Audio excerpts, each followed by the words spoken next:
តើយើងគួររក្សាទុកកន្សែងក្របមុខអ្នកស្លាប់ទង់ព្រលឹងកៅអីដំកល់មឈូសឬក៏សូម្បីតែអធិធាតុអ្នកដែលស្លាប់ទៅនៅក្នុងផ្ទះ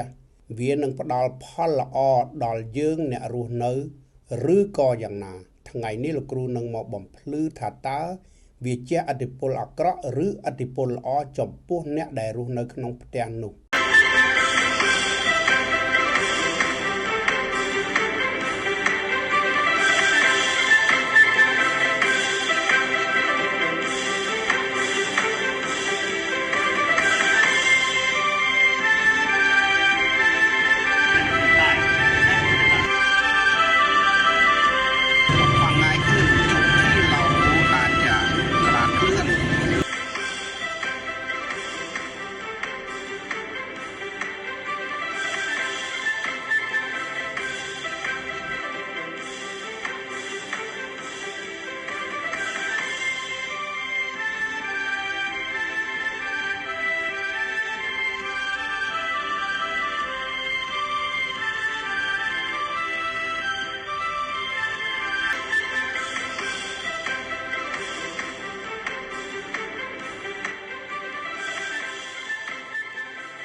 ការគោរពបដិបត្តិស្គាល់គុណមេដាបិតាឧបការីជនលោកអ្នកនឹងជួបប្រទះតែសេចក្តីសុខសេចក្តីចម្រើនការរក្សាបាននៅសិល5លោកអ្នកនឹងមានក្រោះកំបាំងដ៏មាំ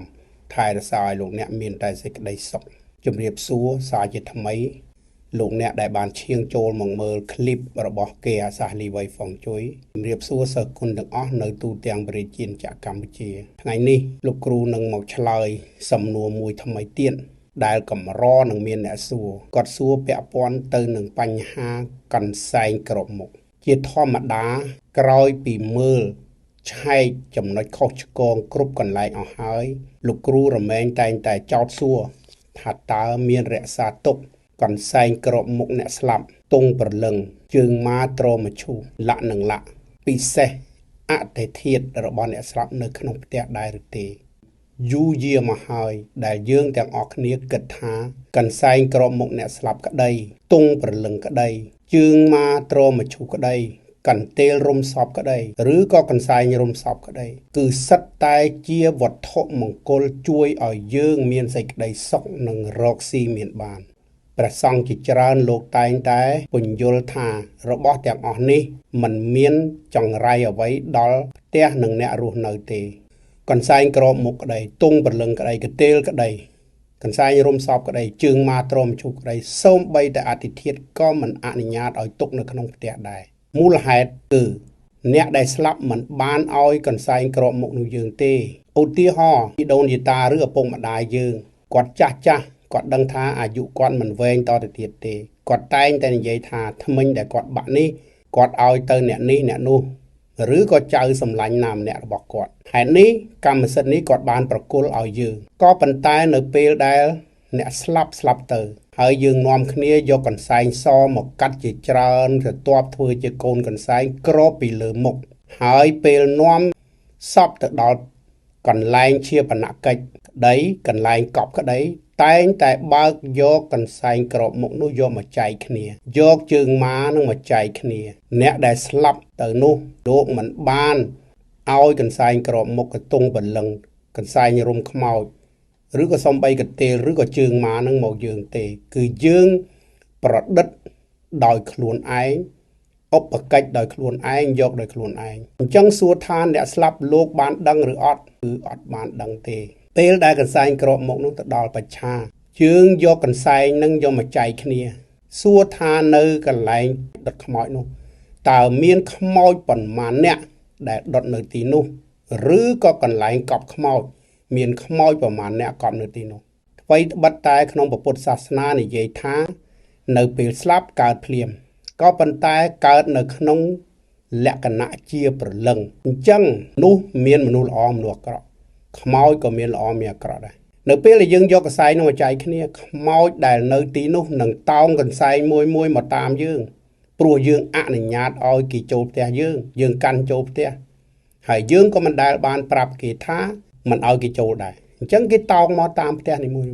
នៅពេលរបស់ទាំងអស់នោះមកនៅក្នុងផ្ទះធ្វើឲ្យផ្ទះយើងរស័ព្ទរសល់ខ្វល់ខ្វាយវិលវល់គិតអីមិនលេចស្រួលមិនស្រួលឆ្លោះទាស់តែងគ្នានៅក្នុងផ្ទះដោយលោកគ្រូជំរាបចឹងថាផ្ទះនីមួយៗតែងតែមានពពួកអមនុស្សនិយាយឲ្យចំគឺខ្មោចព្រាយបិសាចសងំនៅសួរថាគេសងំនៅយូរនៅគេនៅយូរហើយទីនេះគឺជាព្រៃទីនេះគឺជាស្រែទីនេះគឺជាទីកប់ខ្មោចតែយើងអត់បានដឹងទេនៅពេលដែលឈូសឆាយហើយយើងសង់ផ្ទះនៅលើភ្នូខ្មោចនឹងឯងអញ្ចឹងនៅពេលដែលសង់ហើយមានម្លប់កន្លែងល្ងិតស្រួលជ្រកកោនហើយពួកគេនៅទីនេះឯងបន្ថែមកន្សែងក្របមុខជើងមកឈូសលាក់នឹងលាក់ទៅថែមទៀតធ្វើឲ្យខ្វល់ខ្វាយពេញក្នុងផ្ទះរស័ព្ទរសល់ក្តៅក្រហាយមិនដឹងមូលហេតុអ្វីទាំងអស់កូនចៅឈឺថ្កាត់ផ្ដេសផ្ដាស់លាក់នឹងលាក់អញ្ចឹងលោកគ្រូបញ្ជាក់ឡើងវិញថាពួកទាំងអស់នេះនៅសងំក្នុងផ្ទះយើងអត់បានជួយចម្រុងចម្រើនអីទេសូមបញ្ជាក់ឡើងវិញថាកន្សែងក្របមុខលាក់នឹងលាក់មិនមែនរបស់ជីដូនជីតាកងម៉ាយើងទេគឺ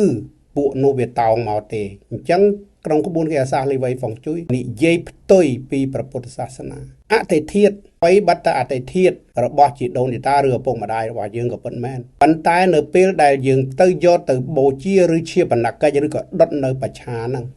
យើងសួរថា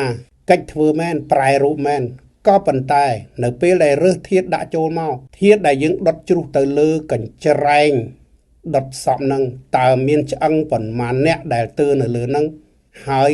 ជាទូទៅមិនបានសម្អាតឲ្យស្អាតអញ្ចឹងនៅពេលដែលរើសមកវាដោយទាំងធាតុគេធាតុឯងមកជាមួយសម្រាប់ឪពុកម្ដាយជីដូនជីតាសពដែលស្លាប់ទៅលោកអត់បានធ្វើឲ្យយើងទេតែពួកដែលមកលាយឡំហ្នឹងវាអុកលុកក្រឡុកក្នុងផ្ទះរបស់យើងនេះលោកគ្រូសូមបញ្ជាក់ឲ្យយើងយល់ថាការរក្សាទុកកន្សែងក្របមុខក្ដីទង់ព្រលឹងក្ដី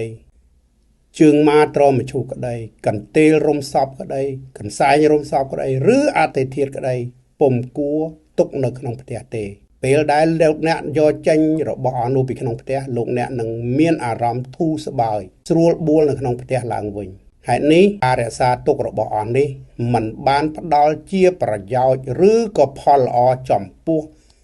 គ្រួសារយើងទេប្រាប់កសែងក្របមុខគឺយើងយកទៅប្រគេនព្រះសង្ឃដើម្បីឲ្យលោកសូត្រគាថាបញ្ជូនប្រលឹងទៅកាន់សុគតិភពទៅហេតុនេះគ្រូសូមឆ្លើយត្រឹមប៉ុណ្ណេះបំភ្លឺដើម្បីកុំឲ្យខាតពេលថ្ងៃនេះលោកគ្រូសូមលើកយកសកម្មភាពមួយទៀតដែលលោកគ្រូបានចុះទៅមើលផ្ទះឲ្យសិស្សម្នាក់ដែលបែរមុខចំទិសខាងជើងក្នុងបរិយាវិមានភ្នំពេញក្នុងភូមិលូសង្កាត់ស្វាយប៉ាខណ្ឌរិស័យកែវរាជធានីភ្នំពេញយើងឯងអញ្ចឹងផ្ទះនេះបែរទៅជើងលោកគ្រូប្រាប់ថាផ្ទះបែរទៅជើងឈៀងខាងកើតនិងជើងឈៀងខាងលិចនេះគឺហត់នឿយខ្លាំងណាស់រកស៊ីមិនសូវជោគជ័យទេច្រើនតែគេបោកប្រាស់ច្រើនតែគេខ្ចីលុយមិនសងហេតុនេះការរៀបចំផ្ទះគឺជារឿងសំខាន់បំផុតសម្រាប់អ្នកដែលមានផ្ទះបែរទៅទិស3នេះគឺទិសខាងជើងជើងឈៀងកើតជើងឈៀងលិចលាក់ប្រហែលទិសនេះគឺហត់នឿយការរៀបចំគឺសំខាន់ការរៀបចំហើយនឿយនៅតែនឿយដដែលក៏ប៉ុន្តែបានធូរស្បើយរឿងលុយកាក់មានសល់នៅក្នុងដៃតែបើមិនរៀបទេគឺមានបញ្ហាយើងសង្កេតមើលផ្ទះដែលលោកគ្រូទៅមើលនេះគឺជាផ្ទះលក់ចាប់ព្រួយរបៀបសម័យហើយយើងពិនិត្យមើលថាតើការរៀបចំរបស់គាត់ត្រឹមត្រូវឬអត់ការរៀបចំផ្ទះរកស៊ីក្តីផ្ទះនៅក្តីចាំបាច់ត្រូវឲ្យស្រឡះខាងមុខឬក៏បើមិនអាចស្រឡះខាងមុខទេចាំបាច់ត្រូវតែឲ្យស្រឡះមួយចង្អូរផ្លូវតម្រង់ទៅរកជំនាញផ្ទះបើយើងមិនយល់បញ្ហានេះយើងចាត់ទុកជំនាញផ្ទះគឺជារបស់ឥតន័យយើងពិនិត្យមើលនៅក្នុងផ្ទះនេះជំនាញផ្ទះលោកគ្រូប្រាប់ឲ្យថាកុំឲ្យយកទៅដាក់ក្នុងក្រឡុកប្រអប់បន្តិចហ្នឹងហើយបើយើងពិនិត្យគ្មានរូបស្នងគ្មានអីទេធូបដូចជាមិនអោចផងបន្ទាប់មកលោកគ្រូក៏បានដើរមើលឃើញថាផ្ទះនេះជាដូចជាផ្ទះល្វែងទូទៅដែលលោកគ្រូទៅមើលដែរគ្រូបានផ្ដល់នៅគំនិតយោបល់ឲ្យកែហើយគឺកែបន្តិចបន្តួចហើយផ្ទះនេះទម្រង់ជាផ្ទះស្រីអញ្ចឹងហើយលោកគ្រូឲ្យកែមកទម្រង់ជាផ្ទះប្រុសវិញដើម្បីឲ្យប្រុសមានអំណាចមានបារមីអំណាចបារមីនេះមិនមែនសម្រាប់ជិះជាន់ប្រពន្ធកូនទេគឺចេញទៅរកស៊ីឆ្លាតវាងវៃឈ្នះមាសត្រូវគ្រប់ទីនាំយកលៀបជ័យមកប្រគល់ឲ្យប្រពន្ធកូនវិញរឿងការរៀបចំផ្ទះនេះសំខាន់ណាស់ផ្ទះគោលដៅគឺរៀបចំឲ្យមានហ្វុងជួយគឺឲ្យមានខ្យល់មានទឹកសំណើម ចូលផ្ទះកាលណាផ្ទះបែរទៅជើងទទួលនៅខ្យល់តិចខ្យល់លៀបខ្យល់ជ័យតិចណាស់សំខាន់ធ្វើយ៉ាងណាឲ្យផ្ទះនេះត្រជាក់ហ្វុងជួយមនុស្សមានផាសុកភាពផ្លូវចិត្តក៏ត្រជាក់សុខភាពផ្លូវកាយក៏ត្រជាក់សុខភាពផ្លូវចិត្តត្រជាក់ដោយសារយើងរៀបដំណេកប្តីប្រពន្ធកូនចៅនៅក្នុងផ្ទះនោះឲ្យត្រឹមត្រូវទៅតាមក្បួនគេអសាសលីវៃហ្វុងជួយផ្ទះនេះលោកគ្រូគ្រាន់តែចូលទៅភ្លាមលោកគ្រូសួរថាមកនៅប៉ុន្មានឆ្នាំហើយគាត់ថានៅជាង3ឆ្នាំហើយពេល3ឆ្នាំនេះលោកគ្រូបានប្រាប់ថាលឺសូរសម្រាប់ជើងដើរយប់ម៉ោងប្រហែលជាមួយពីភ្លឺជជែកគ្នាវល់ស្ដាប់មិនបានឬក៏ធ្លាក់ចានធ្លាក់ឆ្នាំងឬក៏បើកទឹកសំឡេងទឹកហូរលាក់នឹងលាក់គាត់ថាពិតមែនអញ្ចឹងសួរទៅខុសកន្លែងណានៅជាន់ឡើងទឺអត់បញ្ហាទេតែដល់ទៅជាន់ទី1គឺមានបញ្ហាផ្ទះនោះគឺមានបន្ទប់ក្រោយមួយបន្ទប់មុខមួយបន្ទប់ក្រោយមានទ្វារមួយរត់ទៅបុកបន្ទប់មុខមួយទៀតហើយ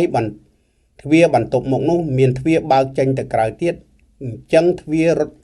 ត្រង់គ្នាចំនួន3ក៏ប៉ុន្តែគាត់បែរជាបាំងជញ្ជាំងត្រង់កន្លែងគេធ្វើវាលឲ្យដាក់សឡុងអង្គុយលេងទៅជាបន្ទប់មួយទៀត